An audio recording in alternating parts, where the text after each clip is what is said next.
جب اللہ کسی سے ناراض ہو جاتا ہے ہدایت روک دیتا ہے. اللہ کسی سے ناراض ہوتا ہے تو من اجڑ جاتا ہے. اللہ جب کسی سے ناراض ہوتا ہے تو سجدوں کی توفیق نہیں ملتی. اللہ جب کسی سے ناراض ہوتا ہے تو خشیت الہی کے جذبے چھین لیے جاتے ہیں.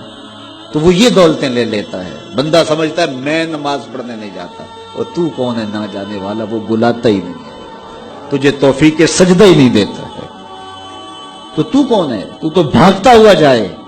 یار کسی کو کارڈ آیا ہو کسی منسٹر کا تو وہ کئی لوگوں کو دکھاتا پھرتا ہے. آج کل تو وہ جو ہے وہ شیئر کر دیتے ہیں، جی مجھے فلاں نے بلایا ہے. تو لوگ جلیاں ڈالتے ہوئے جاتے ہیں فلاں نے بلایا. تو رب نے بلایا ہو تو کوئی جائے نا.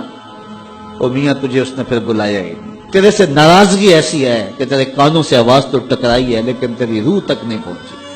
اس نے روک دیا ہے راستے میں. اللہ فرماتا ہے کہ ہم ان کے کانوں میں پردے ڈال دیتے ہیں، ان کی آنکھوں پہ پردے ڈال دیتے ہیں، ان کے دل پہ پردے ڈال دیتے ہیں. تو بندہ کہتا ہے میں نہیں پڑھتا، تو کون ہے نہ پڑھنے والا؟ وہ تمہیں بلاتا نہیں، اس قابل نہیں سمجھا گیا، کیونکہ تو نے اس کے حکموں سے منہ موڑا، اس کی فرما برداری کو چھوڑا.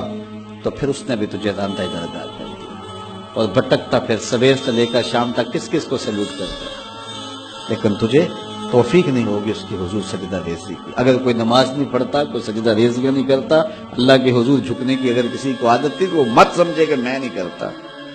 اللہ اکبر. اس سے چھین لی جاتی ہے توفیق، چھین لی جاتی ہے توفیق. تو اللہ سے توفیق مانگو کہ اللہ ہم سے کبھی بھی اپنی توفیق نہ چھین، ہمیشہ ہماری پیشانیوں کو سجدے نصیب کرے. تو کہا اے ایمان والو اللہ سے ڈر جاؤ. اللہ اکبر. یعنی اس سے محبت کرتے ہو تو اس کی ناراضگی سے ڈر جاؤ، کہیں وہ روٹھ نہ جائے، وہ ناراض نہ ہو جائے.